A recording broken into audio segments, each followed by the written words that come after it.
Flight 372 boarded quietly at San Diego International just before sunrise, the kind of early departure designed to move unnoticed. The terminal smelled of burnt coffee and disinfectant, and the windows were still black with night, reflecting tired faces back at themselves. Business travelers scrolled through emails. A young Marine in dress blues sat stiff-backed near the gate, hands folded, eyes forward. Families whispered. Everyone carried somewhere to be, and no one wanted delays. No one noticed the woman at first. She joined the line without rushing, without hesitating, dressed in plain gray slacks and a charcoal jacket that looked neither new nor old. No jewelry. No bag large enough to draw attention. Her boarding pass read 14A when the gate agent scanned it. The system lagged, just a heartbeat too long before chiming green. The agent frowned at the screen, then up at the woman. "Have a good flight," she said automatically. The woman nodded once and walked on. Inside the cabin, the air was cool and smelled faintly of recycled oxygen and fabric cleaner. Flight attendants smiled through rehearsed greetings. Overhead bins slammed shut. Somewhere near the back, a man argued quietly about seat assignments. None of it touched her. She moved with purpose but not urgency, as if the timing of everything around her had already been decided. Seat 14A was a window seat over the wing. She sat, buckled in, placed her hands on her thighs and stared straight ahead, not out the window, not at her phone, not at the safety card. She didn't read. She didn't listen to music. She didn't close her eyes. She waited. During pushback, when the engines rumbled awake and the aircraft shuddered like a living thing stretching its muscles, she didn't react. When the captain welcomed everyone aboard with a practiced cheerfulness, she didn't glance up. When the plane taxied and paused, waiting its turn on the runway, her breathing remained slow, measured, almost rehearsed. The woman beside her, a middle-aged consultant already typing furiously on a laptop, noticed after a while. "First time flying this early?" she asked with a tired smile. The woman in 14A didn't answer. The consultant tried again. "They say the turbulence over Arizona's rough today." Still nothing. Not rude, not dismissive, just absent. The consultant shrugged and turned back to her screen, unaware of the chill that crept up her spine. The aircraft accelerated down the runway, engines roaring, pressing everyone back into their seats. The city lights fell away, replaced by darkness and the faint silver of the Pacific. The seatbelt sign stayed on longer than usual, but no one complained. It was too early for that. As the plane climbed, the woman in 14A adjusted her posture slightly, rolling her shoulders once, like someone preparing for a long task. At cruising altitude, the cabin settled into its familiar rhythm, tray tables clacking, overhead lights dimming, the hush of shared isolation at 35,000 feet. Coffee was poured. Pretzels were handed out. A baby cried, then quieted. Still, the woman said nothing. She didn't eat. She didn't drink. When a flight attendant asked if she wanted anything, she met the woman's eyes briefly, just long enough to unsettle her, and shook her head once. The attendant walked away feeling watched. 30 minutes into the flight, the captain's voice returned, less casual now. "Ladies and gentlemen, we're making a minor course adjustment due to airspace congestion. Everything is completely routine. Please remain seated." Routine. The word rolled through the cabin like a sedative. Most passengers barely noticed the gentle bank to the left. The woman in 14A noticed. Her eyes shifted, not to the wing but to the ceiling, as if tracking something above the plane. Her jaw tightened. Her right hand curled slightly, thumb brushing the edge of her seatbelt clasp. Outside, far beyond the view of any passenger, radar operators at Nellis Air Force Base noticed the anomaly. Flight 372's transponder was broadcasting correctly, mostly, but its data stream carried a faint echo, a signal riding beneath the commercial frequency. Weak, old, almost invisible unless you knew where to look. A young technician frowned, ran the check again, and felt his stomach drop. "Sir," he said quietly to his supervisor, "I think you need to see this." In the cabin, turbulence rippled through the plane, sharper than expected. A few gasps, a nervous laugh. The seatbelt sign chimed back on. The woman in 14A closed her eyes for the first time. Not in fear, in recognition. The plane leveled out, but something felt off. The engine pitch shifted subtly, enough that seasoned travelers noticed without understanding why. The Marine in the aisle seat ahead glanced toward the wing, instincts prickling. Another announcement came, shorter this time. "Flight attendants, please take your seats." No explanation. No reassurance. The woman's eyes opened. She inhaled slowly through her nose, then exhaled as if grounding herself. Her gaze moved to the emergency exit row, then to the forward galley, then finally to the cockpit door. She listened, not to the sounds of the cabin, but to something beneath them. A rhythm, a pulse. A frequency. Over Nevada, 2 F-16s roared off the runway, afterburners igniting the desert air. Their pilots had been briefed in under 30 seconds. Unidentified signal, commercial aircraft, possible system compromise. Escort identify, prepare for escalation. Inside Flight 372, no one knew any of this yet. They only felt the next turn, harder than before. Coffee spilled, a woman yelped, someone swore under their breath. The woman in 14A reached out and gripped the armrest. Not to steady herself. To confirm something. The consultant beside her finally snapped. "Okay, seriously," she said, forcing a laugh. "You're making me nervous. Do you know something we do?" The woman didn't look at her. Her eyes were locked on the cockpit door now, unblinking. Minutes later, sunlight flashed across the cabin as two shadows slid past the windows. Sleek, angular, unmistakable. Fighter jets. A murmur swept through the plane. Phones were lifted. Gasps turned into questions. "Is that normal? Why are they so close?" The Marine leaned forward, heart pounding. In the cockpit, the captain's hands tightened on the controls as a calm, professional voice crackled through the radio. "Commercial aircraft Flight 372, this is U.S. Air Force escort. State your intentions and confirm your flight path." The cabin went silent. In seat 14A, the woman closed her eyes once more. Then, for the first time since boarding, she spoke, so softly that only she could hear it. "They found me." And as the captain opened his mouth to respond, a faint, razor-clean tone bled through the cockpit speakers, one that hadn't been used in decades and shouldn't have existed at all. The woman's fingers tightened, because that signal meant only one thing. Phantom was active. The first thing the passengers noticed was the silence. Not the absence of sound, the engine still hummed, air still whispered through vents, but the kind of silence that pressed inward, tightening chests and sharpening instincts. Conversations died mid-sentence. Phones hovered, forgotten, in raised hands. Even the baby several rows back stopped crying as if sensing the shift. Outside the windows, the two F-16s slid into perfect formation, one off the left wing, the other slightly higher and back.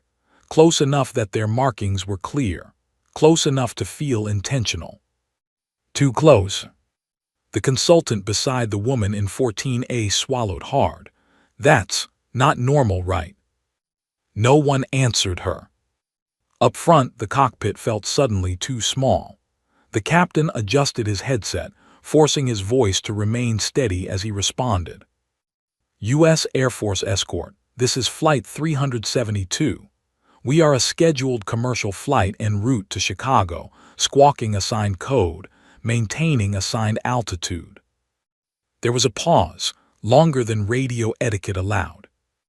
Then, Flight 372, acknowledge receipt of advisory and prepare to follow instructions. The co-pilot glanced sideways. That didn't sound routine. The captain didn't reply.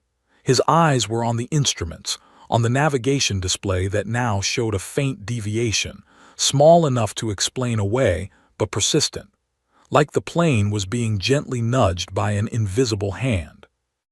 In the cabin, a flight attendant stood, then hesitated, unsure whether protocol even applied anymore. She opened her mouth to speak, and stopped when the plane banked again, sharper this time. Gasps erupted, a man shouted, someone laughed nervously. The woman in 14A finally turned her head toward the window. The F-16 pilot was visible through the canopy, helmet gleaming, visor opaque. For a fraction of a second their gazes aligned, not eyes exactly, but awareness. Recognition flickered through her chest like a spark jumping a gap. She hadn't expected them this fast. She hadn't expected them at all. The phantom signal pulsed again, so faint most systems ignored it, but she felt it like pressure behind her eyes. Someone was pinging old bones, waking something that had been buried with intent. Her jaw tightened. The consultant leaned closer now, voice shaking. "You're not scared. Why aren't you scared?" The woman didn't answer. Instead, she unbuckled her seatbelt. The soft click sounded impossibly loud. The consultant recoiled. Hey, you're supposed to stay seated." A nearby passenger turned. "Sit down." The flight attendant saw it then. "Ma'am, please." But the woman was already standing. She moved into the aisle with controlled precision, knees flexing slightly to compensate for turbulence, one hand brushing seatbacks not for support but for balance. Her eyes were half-lidded, listening inward, tracking data no screen displayed. The flight attendant stepped in front of her, palms raised. "Ma'am, you need to return to your seat immediately." The woman stopped, looked at her. Not cold, not angry, just assessing. "You should sit down," the woman said quietly. "It's about to get worse." The attendant froze. Something in the tone, flat, certain, cut through training and instinct alike. Before she could respond, the cabin lights flickered. Once. Twice. A ripple of fear surged through the passengers. "What's happening? Are we under attack? My phone isn't working." Up front, the co-pilot cursed as one of the communication channels filled with static. Then another. Backup systems kicked in automatically, but a delay, barely measurable, made his pulse spike. "That's not normal interference," he said. The captain nodded slowly. "No, it's not." Outside, the lead F-16 pilot adjusted his position, fingers tightening on the stick. His HUD flashed a familiar but impossible identifier, one he hadn't seen outside of classified training simulations. Phantom Ghost status. His throat went dry. "Control," he said carefully, confirming anomaly matches legacy profile. A crackle, then a response stripped of all warmth. "Confirmed, maintain escort, await further authentication." Authentication. The word echoed through layers of memory, briefings held behind locked doors, warnings framed as hypotheticals, programs that officially never existed. Inside the cabin, the woman resumed walking, passing rows of staring faces. Fear followed her like a wake. Some passengers shrank away. Others watched her with strange hope, as if she were moving toward the danger instead of away from it. The Marine stood halfway out of his seat, instinct screaming. "Ma'am," he said, voice firm but respectful, "you need to stop." She paused again. Met his eyes. "You're trained," she said softly.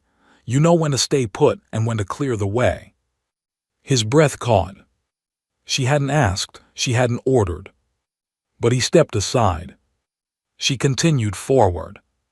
In the cockpit, warning chimes began to layer, minor, manageable, but multiplying. The captain's knuckles whitened as he fought the urge to disengage autopilot prematurely. Then the phantom signal spiked. A clean tone cut through the static, sharp, precise, deliberate. The co-pilot went pale.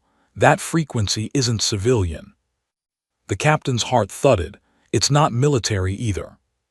The cockpit door vibrated, once, not from impact but from pressure, like something resonating through the airframe itself. In the cabin, the woman reached the door and placed her palm flat against it. The locking mechanism clicked. Unlocked. The captain spun around. Who the hell? The door slid open. The woman stepped inside. For a moment, no one spoke. She took in the cockpit in a single glance. Instrument layout, readouts, the subtle inconsistencies between what the systems reported and what they felt. Her shoulders squared, as if slipping into a long-abandoned posture. "This aircraft is being probed," she said calmly. "Not hijacked, not yet." The captain stared. "Ma'am, you need to." She looked at him and spoke his name. Not just his name, his call sign from 20 years earlier, the base he trained at, the incident report that had never been declassified. The color drained from his face. The co-pilot whispered, "How do you know that?" She didn't answer him. "I need the controls," she said, "now." Outside, the F-16 pilot listened as his receiver picked up a voice. Female, steady, unmistakably clear. Phantom Actual requesting status check. His breath stopped. "Copy Phantom Actual," he replied, disbelief creeping into his tone. "We thought you were gone."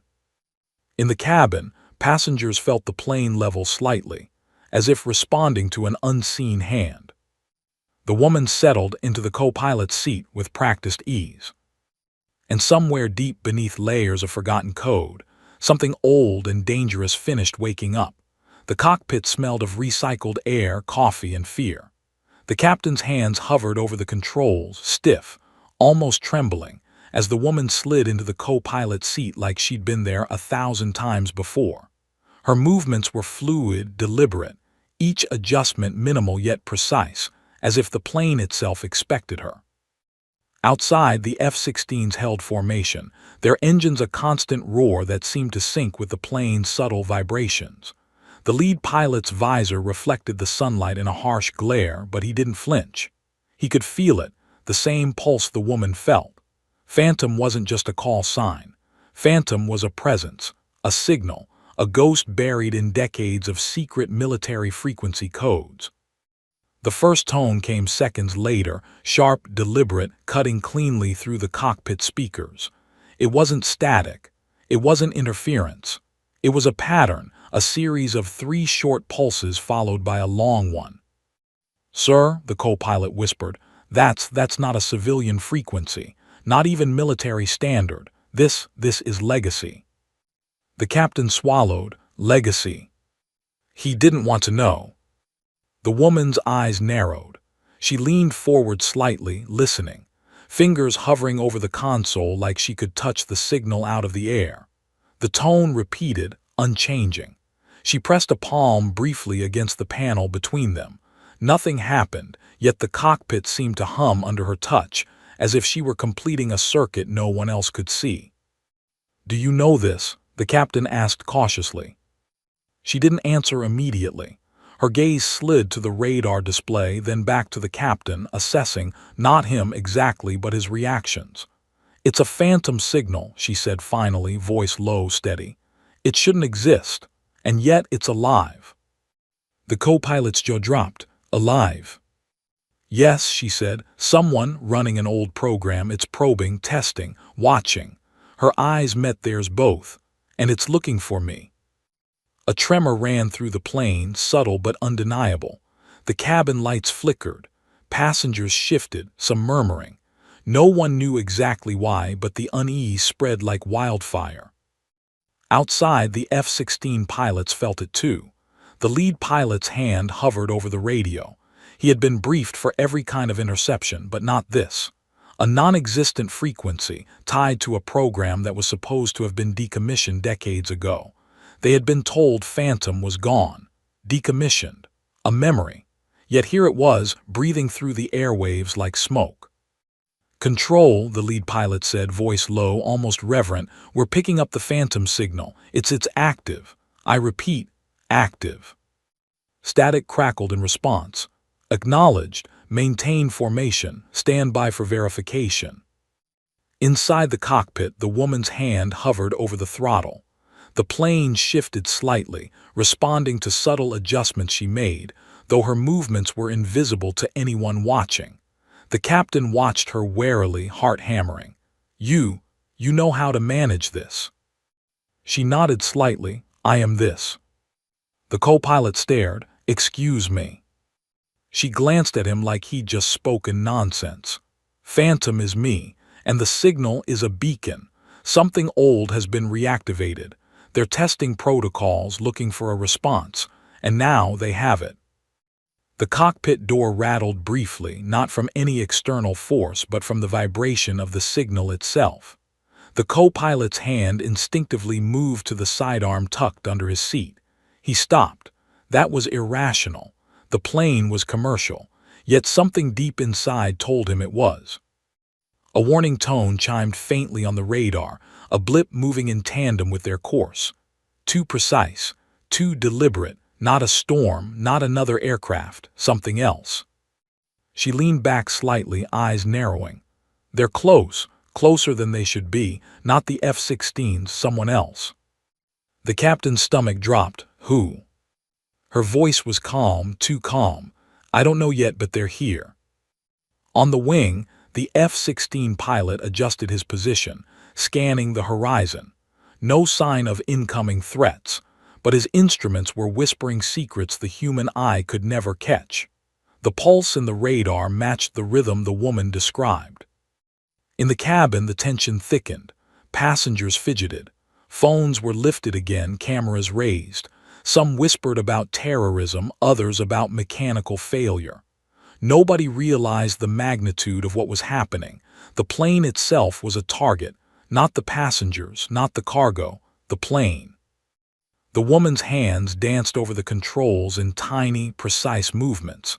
Every adjustment she made corrected anomalies almost imperceptible to the captain, who was struggling to keep up. The co-pilot could barely breathe. "Ma'am," he started. "Do not speak," she said softly. "Listen." A tone sounded again, this time through the cabin speakers. Faint, almost musical but unmistakable, 3 short pulses, 1 long. "Phantom is confirming my presence," she said. "They know I'm here, they always do." The captain swallowed hard. "Do you mean?" "Yes," she cut in. "The program, the signal, it only responds to me. That's why they're coming." The F-16s outside tightened formation, picking up the faint secondary signal she had just described. The pilots exchanged glances over their HUDs. That frequency, no active human should be able to broadcast it. Only Phantom, only her. A ripple of dread passed through the cabin. Somewhere above the desert, a legacy protocol had awakened, and it knew exactly who was on board. The co-pilot's hand shook slightly as he adjusted the autopilot. This is impossible. I've read about this Phantom. It was retired, classified, not even acknowledged publicly." She didn't answer. Her eyes were fixed on the radar screen. One blip, moving in tandem with Flight 372, but not the F-16s. Something else, something watching. "Are they attacking us?" the captain whispered. She turned slowly toward him. Her eyes were sharp, almost predatory. "Not yet, but they want escalation, and if they get it." She trailed off. No one needed her to finish the sentence. The plane jolted as the autopilot compensated for a sudden shift in altitude. Outside, the F-16s adjusted instinctively, but the lead pilot noticed something impossible. The anomaly wasn't a drone, a missile, or any known aircraft. Its radar signature didn't exist in any database. "Control," the lead pilot said, voice tight. "I don't think this is human." Inside Flight 372, the passengers began to panic, unaware of what exactly they were up against. The baby started crying again. A man shouted. A woman clutched a neck pillow to her chest like armor. The woman in 14A finally stood fully, her posture stiffening. She moved toward the cockpit door. The flight attendant rushed forward instinctively. "Ma'am, you can't." But she didn't stop. She reached the cockpit, placed her hand flat against the panel beside the door. A soft click resonated through the cabin. Unlocked. The passengers froze. The captain's eyes widened. "How?" She leaned in. "They don't expect this," she said simply. And then, for the first time in 12 hours, she spoke to the aircraft itself. "Let's wake them." Outside, somewhere in the sky, the phantom signal pulsed again, sharper, brighter, unmistakable. It was alive. It was aware. And it had found its host. The F-16 pilots felt it first as a shiver through their instruments. The blip on the radar synchronized perfectly with the plane, and one pilot muttered, almost to himself, "Phantom is real." Inside the cabin, the passengers had no idea what had just been unleashed. But one thing was certain: Flight 372 was no longer a commercial flight.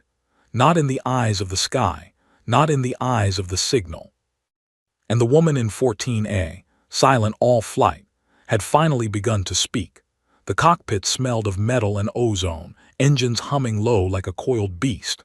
Flight 372 leveled off at 35,000 feet, but the tension inside the cabin made it feel like every second stretched into minutes.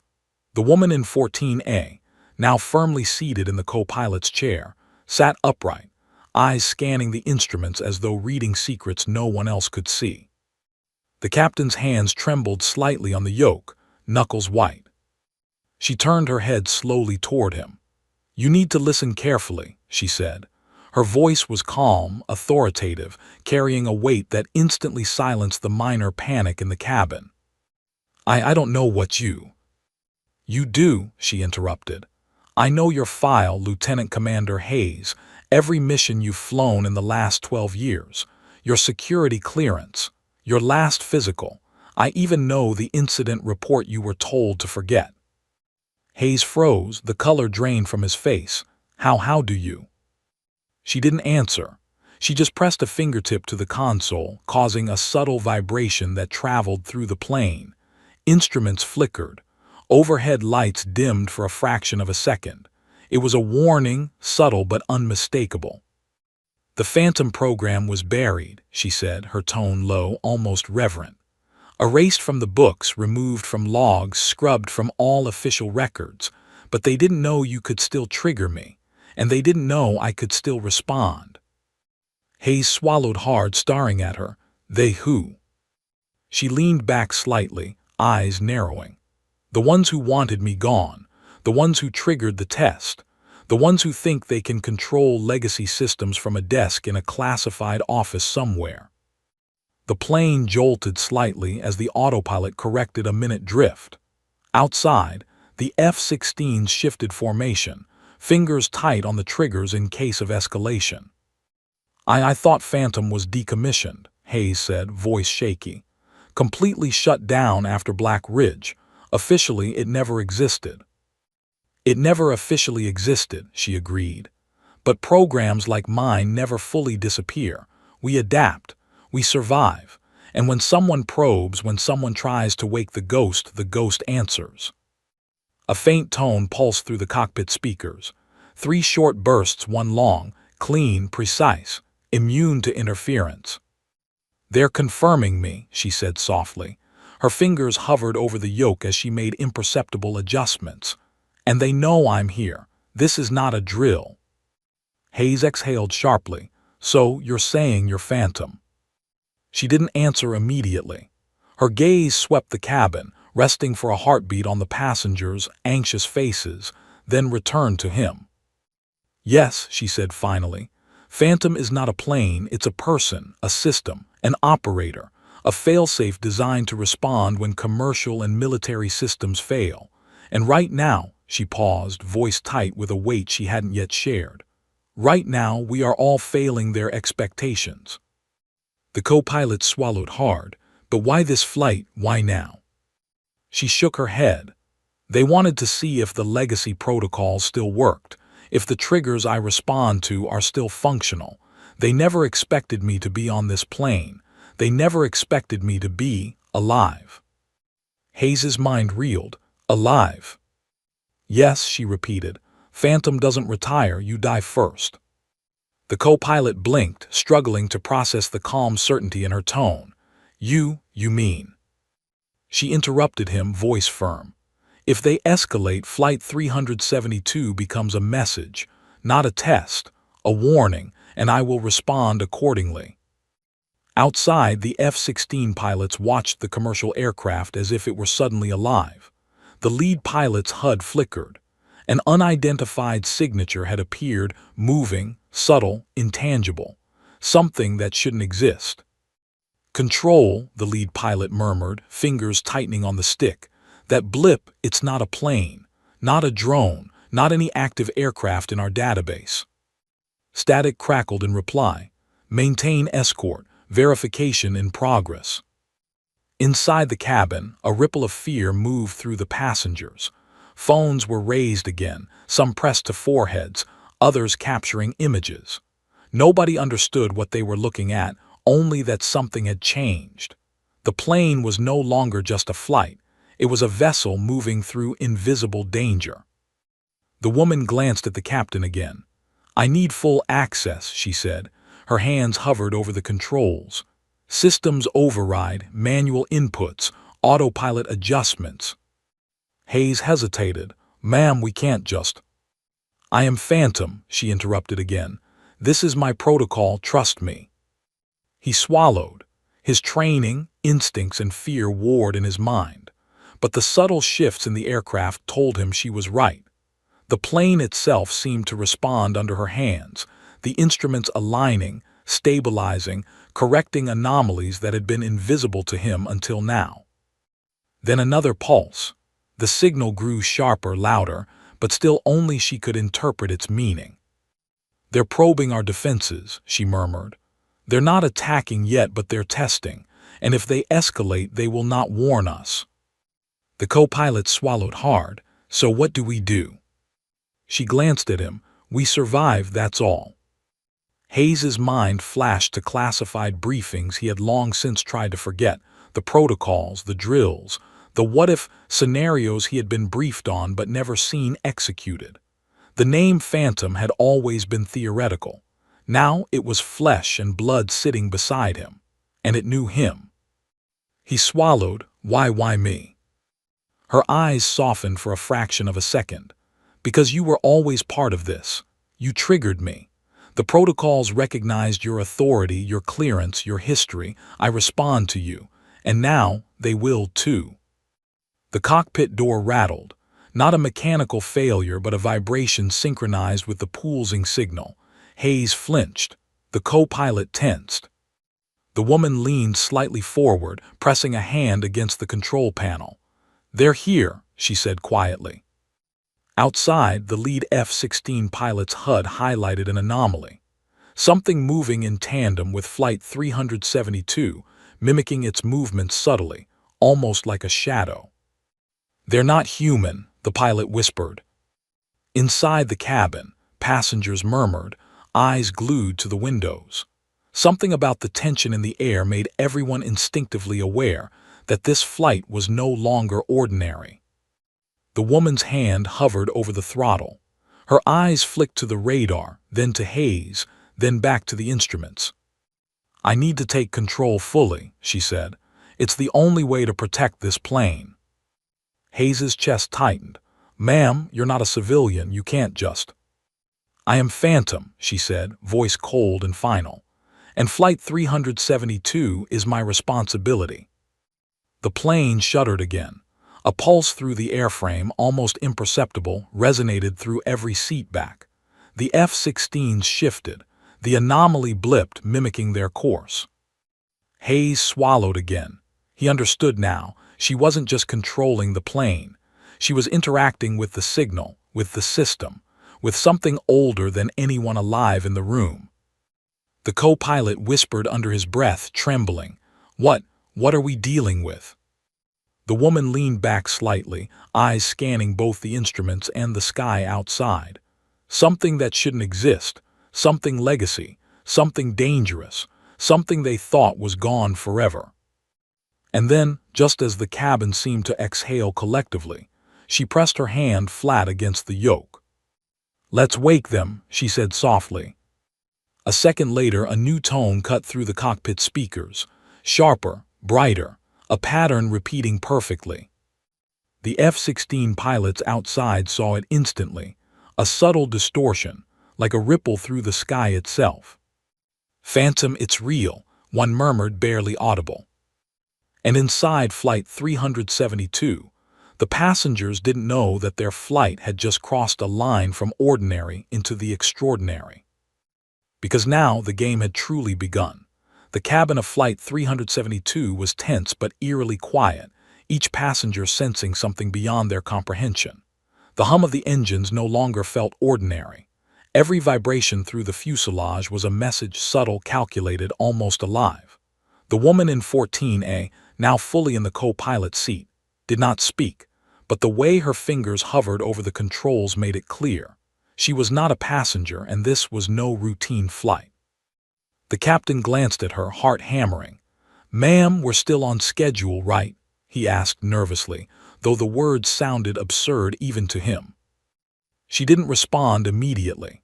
Her gaze flicked to the radar screen, then to the navigation display, noting minor anomalies the pilots had missed, the aircraft's subtle drift, the electronic pulses layered beneath standard communication channels, the almost imperceptible interference in the cockpit systems. Her jaw tightened. "They're testing us," she said finally, voice calm but firm. "Legacy protocols, obsolete programs. Someone is trying to see if the old system still functions, and they triggered me." The co-pilot's hand trembled slightly over the throttle. "Triggered you?" "Yes," she said. "I'm Phantom, and this plane is the test." Outside, the two F-16s flanked Flight 372, their afterburners glowing in the morning sun over the Nevada desert. The lead pilot adjusted formation, eyes scanning the horizon. The anomaly, a faint but distinct signal, had appeared on his radar. It mimicked the plane's movements in a way that defied explanation. "Control," he whispered, voice tense. "This isn't just a plane, the blip, it's responding." Static crackled. "Maintain escort. Verification is in progress." The woman's hands moved subtly over the yoke, making micro-adjustments imperceptible to the untrained eye. The plane responded as if guided by intuition. The autopilot indicators flickered, then stabilized perfectly. "They're probing our defenses," she murmured. "Not yet attacking, but they're evaluating. If they escalate, Flight 372 becomes a message, and I am the response." The captain's chest tightened. "A message from who?" Her eyes scanned the cabin and then back to the controls. "From those who never wanted me alive, the program, the legacy, the ones who thought Phantom could be buried." A subtle vibration ran through the aircraft. The pulse, the signal, was growing stronger, synchronized with the anomalous radar blip outside. It was no longer a ghost in the wires. It was active, aware, and waiting for a reaction. "Stand by," she said to the captain, eyes narrowing. "We're going to wake them fully." The co-pilot swallowed hard. "Wake them who?" "Legacy enforcement," she said softly, "and they've underestimated me." Suddenly, the autopilot disengaged for a fraction of a second. The plane shuddered, passengers gasping as the wings tilted unnaturally. But the woman's hands corrected instantly. The aircraft leveled, engines humming steadily once more. Outside, the lead F-16 pilot felt the air shift, instruments reacting to something unseen. He leaned closer to his HUD. The anomaly, the blip, synchronized perfectly with Flight 372's movements. "This isn't just a plane," he muttered. "It's controlled." Inside, the cabin lights flickered again. Passengers clutched armrests, some whispering prayers. The baby in the back screamed. The woman's voice cut through, calm and commanding. "Everyone remain seated. No one moves until instructed." Her hands danced over the throttle, the yoke, the rudder controls, each movement small but precise. Within seconds, the plane corrected minor anomalies, each imperceptible adjustment stabilizing the flight.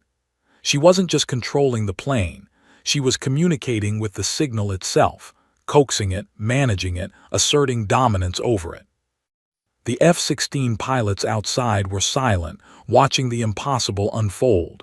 "Lead," one whispered. "Do you see that? She's interacting with it." The lead pilot's visor reflected the sun as he nodded subtly. "I see it. Phantom is real." Inside the cockpit, the woman's eyes scanned the instruments. Her hands moved with practiced precision, each adjustment neutralizing interference from the phantom signal pulsing through the aircraft. She was not panicked. She was alive, alert, in control. "Phantom actual," the lead F-16 pilot transmitted, voice low and incredulous. "We thought you were gone." She didn't look up. Her fingers moved over the controls with perfect timing, adjusting the plane's course to compensate for subtle electronic disruptions. Then, finally, she responded. "I was," she said softly, almost a whisper. But not for long. They underestimated what survives in the shadows, and they're about to learn again. The anomaly blip outside shifted slightly, responding almost in real time to her corrections. The lead F-16 pilot's mouth went dry. His wingman's jaw tightened. This was no drone, no remote aircraft. It was responding to her, directly, perfectly, unnaturally. In the cabin, passengers were unaware of the complexity behind every subtle movement of the aircraft. They only felt the tension, the strange sense of danger, and the calmness emanating from the woman beside the captain. "Flight attendants, remain calm. Keep everyone seated," she instructed softly. Her voice carried authority beyond words, grounding the crew and passengers alike. The co-pilot whispered under his breath, voice trembling, "She's controlling it. She's really controlling it." "Yes," she murmured. "The plane is the medium, the signal is the message, and I am the operator."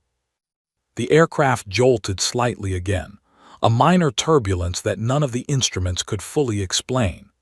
Outside, the F-16s maintained formation, ready to intervene, but unsure what intervention could mean against something that didn't follow known rules.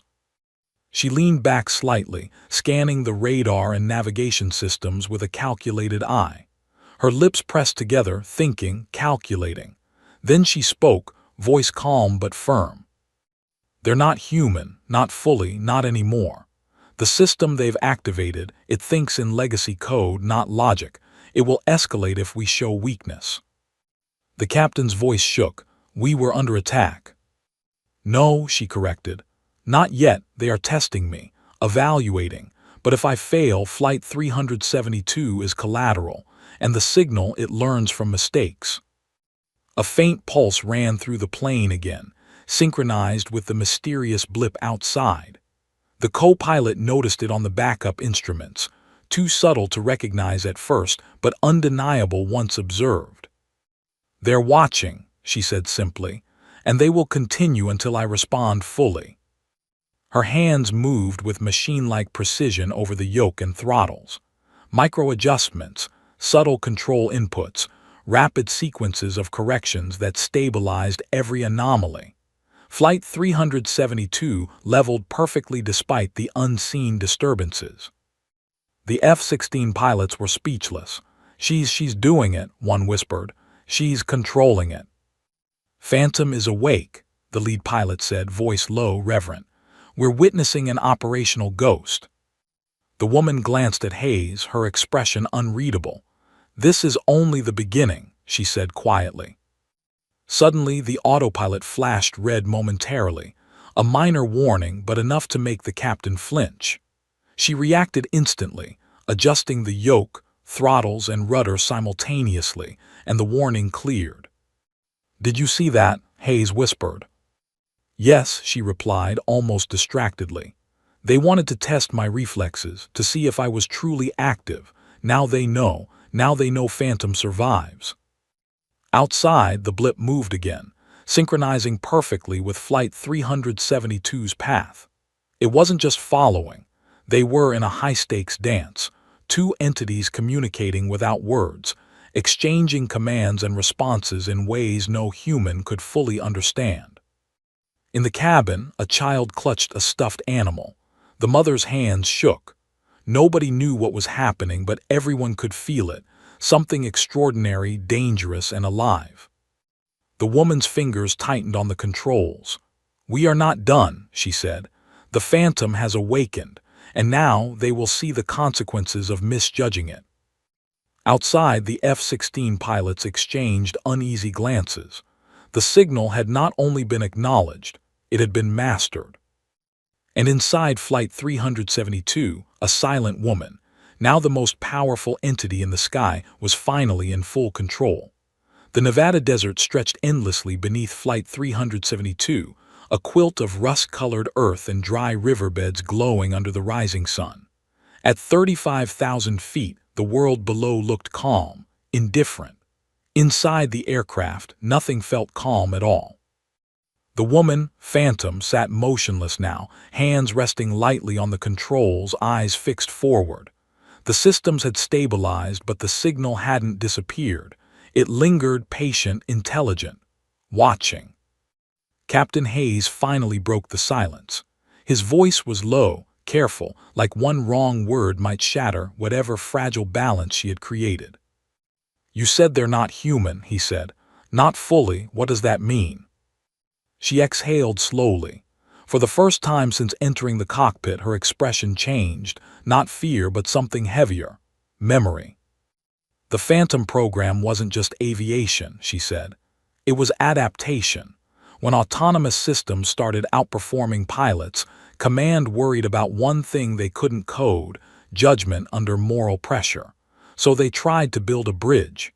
Human instincts fused with machine precision." The co-pilot stared. "You mean augmented pilots?" She shook her head. "No, operators, interfaces. I wasn't flying planes, I was flying systems. Satellites, drones, airspace itself." Hayes felt a chill crawl up his spine. "And the signal?" "That's what's left of the system," she replied. "After they shut us down, they didn't delete everything. Too dangerous. They buried it, isolated it, let it run in the dark, and now someone has reactivated a fragment." The Phantom signal pulsed again, slightly stronger this time. "They wanted to see if the human component was gone," she continued. "If the system could operate without me. But legacy code doesn't evolve well alone. It needs context, judgment, me."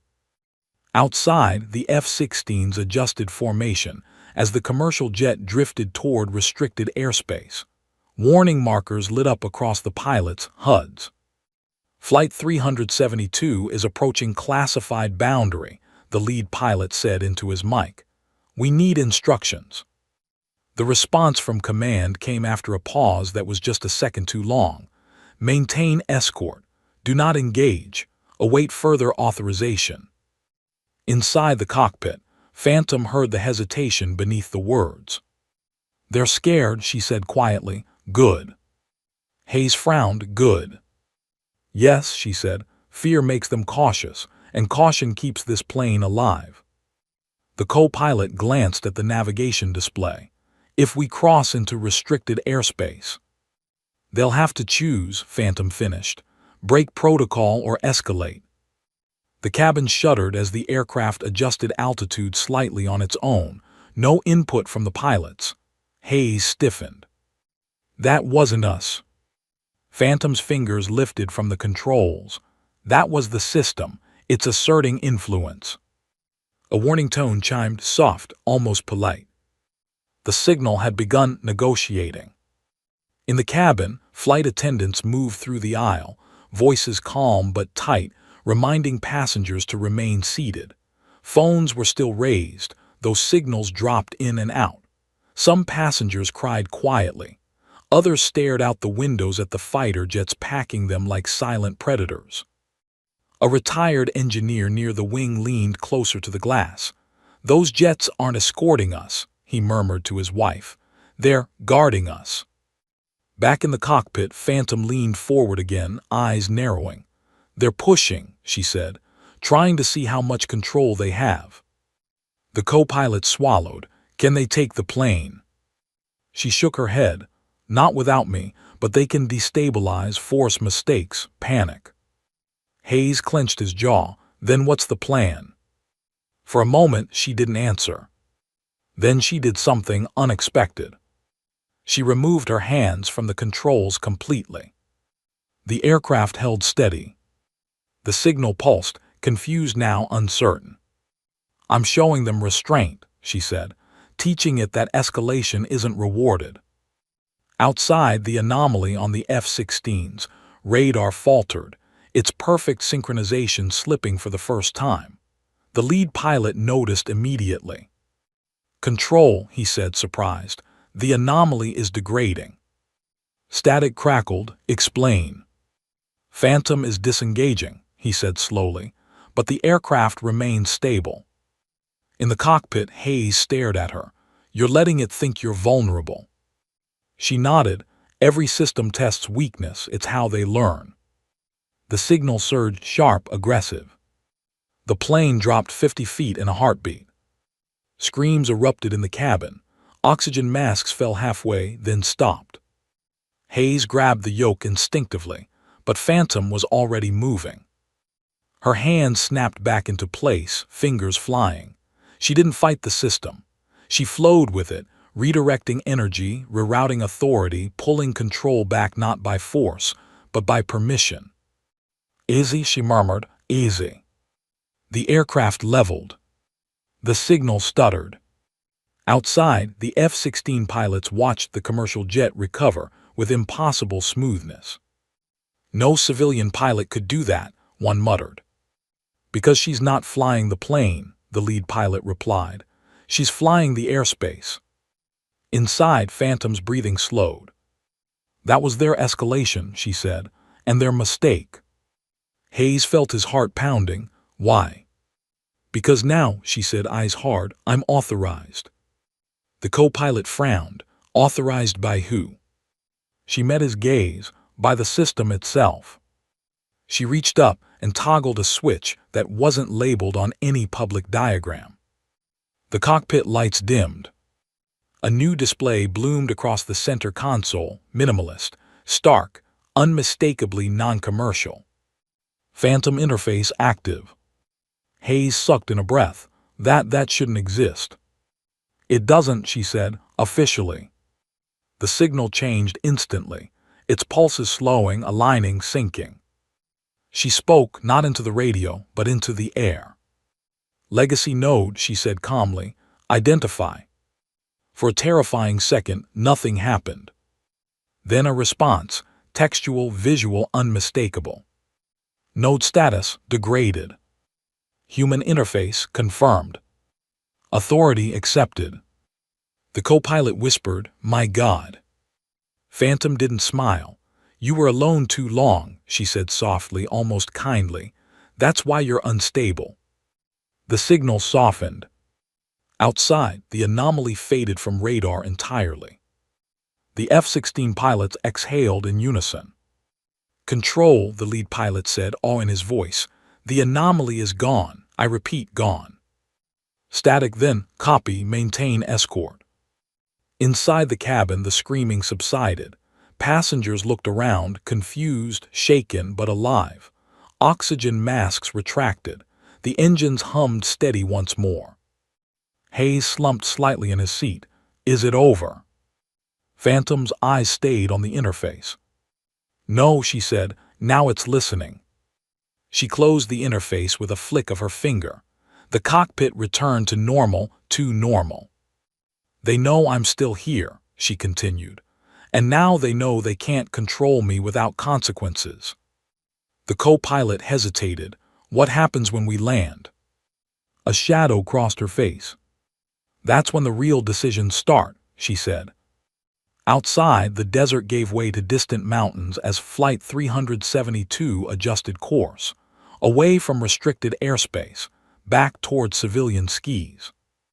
But far above them, deep within dormant networks and forgotten servers, something ancient had been reminded of its purpose. And it would not forget again. The sky ahead looked deceptively calm. Flight 372 cruised smoothly now, engine steady, wings level, the chaos of minutes earlier reduced to whispers and shaken breaths. From the cabin, it might have seemed like the worst was over. Another strange incident that would become an anecdote, a delay, a story told later with nervous laughter. In the cockpit, no one believed that for a second. Phantom sat still, eyes forward, posture rigid. The Phantom interface was gone from the screens, buried again beneath layers of civilian software, but she could still feel it, like a heartbeat beneath skin. Listening, waiting.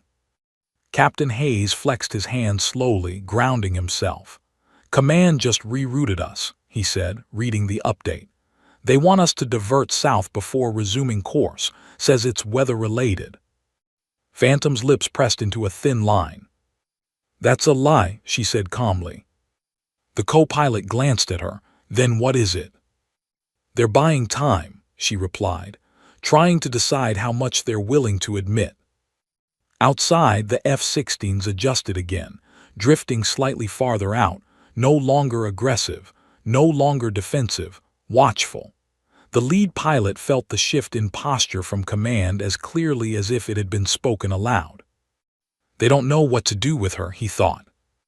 The Phantom signal pulsed faintly once more, not hostile, not probing, curious. Phantom noticed instantly. "It's adapting," she murmured. Hayes felt a chill. "I thought you stabilized it."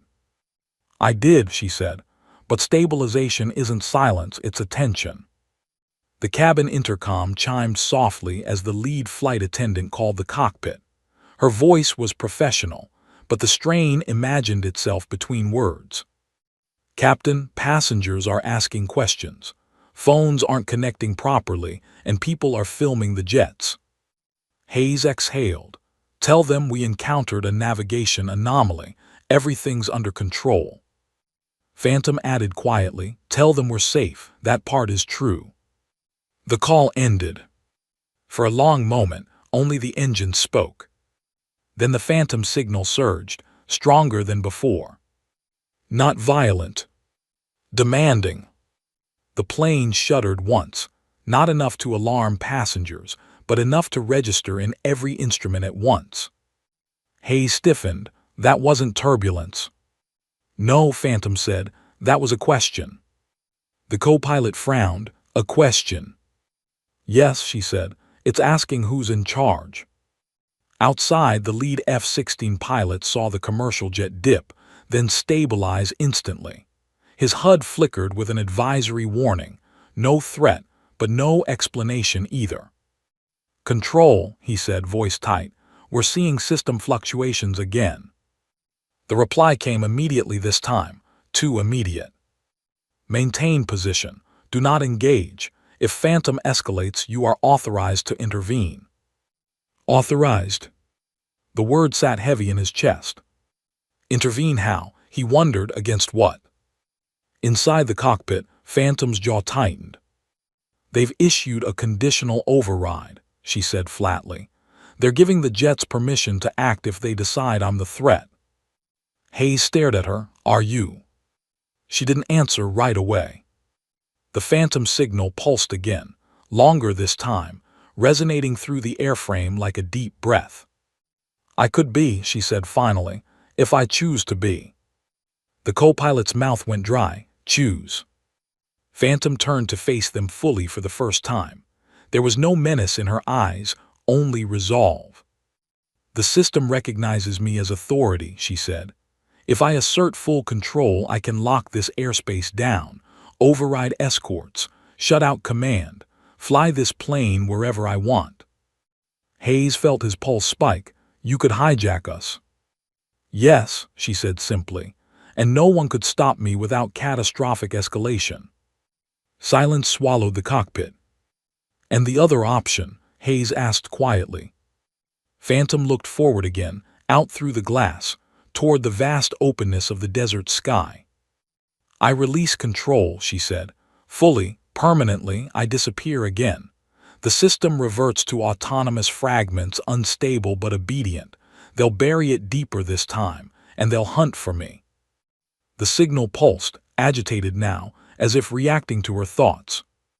"They built me as a failsafe," she continued. "Not a weapon, but failsafes only matter when someone chooses to use them." The plane shuddered again, harder this time. In the cabin, passengers cried out. Overhead bins rattled. A man shouted for someone to pray. "Oxygen masks," the co-pilot warned. "Not yet," Phantom said, hands already moving. The signal surged violently, no longer a question. A challenge. Altitude dropped rapidly, 200 feet in seconds. Outside, the F-16 pilots reacted instantly, breaking formation, alarms flaring. "Control, the aircraft is losing altitude." "Stand by, do not engage." Inside the cockpit, Hayes fought instinct. "Pull up." "No," Phantom snapped, not angry but absolute. "Let it fall." Hayes froze. She took the controls fully now, not with force but with authority. Her movements were precise, fluid, almost graceful, guiding the descent just short of danger. The Phantom interface flickered back to life on its own. Phantom interface, priority claim DATCTD. The system was choosing. The signal roared through the airframe, every instrument screaming at once. Passengers screamed as masks dropped, yellow cups bouncing wildly. The co-pilot clutched his harness. "We're losing it." "No," Phantom said, eyes blazing. "I am." She spoke, not into the radio, not into the interface, but into the signal itself. "Enough." The word wasn't loud. It didn't need to be. The signal froze. Then silence. Total, impossible silence. The plane stopped falling. Engines roared as Phantom pulled them back, leveling Flight 372 with inches to spare. Outside, the F-16 pilots watched in disbelief as every warning vanished at once. "What just happened?" one whispered. The lead pilot stared at his HUD, clear, clean, empty. "She took command," he said quietly, "and then she let go."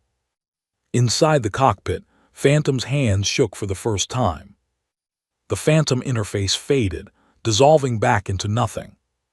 The signal did not return. Hayes sucked in a ragged breath. You shut it down." She nodded slowly. "I severed myself." The co-pilot stared. "Is that even possible?" "For now," she said. Outside, Command's voice crackled in the lead F-16 pilot's headset. Tight, controlled, shaken. "Escort report status." The pilot hesitated, then answered truthfully. "Aircraft stabilized. No hostile signals. Phantom disengaged." A long pause followed. "Understood," Command finally said. "Maintain escort until landing." In the cabin, the plane steadied. Passengers clung to one another, crying, laughing, shaking. No one knew how close they'd come to catastrophe, only that they were still alive. Phantom closed her eyes briefly. She had made her choice. She hadn't taken power. She'd given it up. But as Flight 372 continued toward its destination, unseen and unnoticed, deep within forgotten systems and sealed archives, something stirred. Not Phantom. Not yet. But the memory of her. And memories, once awakened, had a way of refusing to stay buried. Flight 372 touched down just after noon, its wheels meeting the runway with a solid, grounding thud that sent a collective breath through the cabin. Applause broke out, uneven at first, then swelling, desperate, emotional. Some passengers cried openly. Others bowed their heads, whispering thanks to God, fate, or nothing at all. They were alive. From the outside, it looked like an ordinary arrival, another commercial jet rolling toward the terminal under clear skies. But flanking the aircraft until the last possible second were two F-16, their presence impossible to ignore. Airport workers stopped what they were doing. Phones were raised. Rumors began spreading before the engines even powered down. Inside the cockpit, Captain Hayes sat frozen for several seconds after shutdown, hands still resting on the controls as if letting go might undo everything that had just happened. The co-pilot removed his headset slowly, like a man afraid of sudden movement. Behind them, the cockpit door stood closed. Phantom was already gone. She hadn't said goodbye. She hadn't needed to. The moment the aircraft turned off the runway, while procedures and checklists filled the pilot's attention, she had stood, nodded once, almost imperceptibly, and slipped out. No alarm sounded. No system reacted. It was as if the plane itself had decided not to remember her. By the time the aircraft reached the gate, she no longer existed aboard Flight 372. Passengers disembarked into a wall of confusion: uniformed security, airline supervisors, airport police. People were asked to stay calm, to answer questions, to surrender phones temporarily. Some complied, others refused. Videos had already been uploaded. The internet was faster than any containment plan. Fighter jets, sudden drops, oxygen masks, a woman walking into the cockpit. Stories contradicted each other wildly. She saved us. She hijacked the plane. She wasn't real. Captain Hayes was escorted into a private room before he could even step into the terminal. A man in a dark suit waited there, no insignia, no name badge, just eyes that had already seen everything. "Captain," the man said calmly, "we'll need a full debrief." Hayes nodded slowly. "I already filed one." The man smiled thinly. "This one won't be written." Hours later, the official statement was released. Flight 372 experienced a temporary navigation system anomaly caused by atmospheric interference. The aircraft landed safely. No further details are available. No mention of F-16. No mention of a phantom signal. No mention of the woman. But not everything could be erased. In the cockpit, maintenance crews performing routine inspections found something unusual. Etched faintly, almost invisibly, into the metal beneath the co-pilot's console was a single word, carved with deliberate precision: "Phantom active." The marking was photographed, logged, and quietly removed. Too late. The image leaked. Within 24 hours, Phantom was trending across platforms. Aviation forums lit up. Former pilots spoke cautiously about rumors they'd been told never to confirm. Retired engineers argued over whether such a system was even possible. And somewhere in the chaos, a classified audio clip surfaced. It was short, clean, undeniable. A female voice, calm and steady. Legacy node stabilized. Human override disengaged. System integrity restored. Then silence. Officials denied its authenticity. They denied everything. But the world had heard it. Miles away, in a quiet desert town that didn't appear on most maps, a woman walked into a roadside diner just before sunset. Dust clung to her shoes. Her gray jacket was gone, replaced by a simple flannel. To anyone watching, she was just another traveler passing through. She ordered coffee, black. The waitress poured it without comment. Outside, an old television mounted above the counter played muted news footage of Flight 372 on the runway, flanked by fighter jets. A headline scrolled beneath it: "Mystery woman in cockpit. Officials deny claims." The woman didn't look up. She stirred her coffee once slowly. In her pocket, a burner phone vibrated. One message: "System status." She typed a reply with her thumb. "Stable for now." She hesitated, then added a second line: "Don't try again." She powered the phone off and slid it back into her pocket. Outside, the sky burned orange as the sun dipped low, painting the desert in shadows and fire. The world moved on quickly, news cycles shifted, attention faded, certainty dissolved. But deep beneath secure facilities and forgotten archives, Systems that had been dormant for decades ran diagnostics they had never run before. They remembered. Somewhere buried code logged a final entry. Human interface offline. FAILSAFE preserved. Status waiting. The phantom had not taken power. She had chosen restraint. But restraint, like silence, was never permanent. As night fell, the woman finished her coffee, paid in cash, and stepped back onto the road. She didn't look back at the diner or the television or the story already becoming legend. She walked forward, untracked, unnamed, unacknowledged. A ghost to the world. A safeguard to the sky. And somewhere far above, in the quiet between signals, the air itself seemed to listen. Because if the phantom was ever needed again, she would hear the call.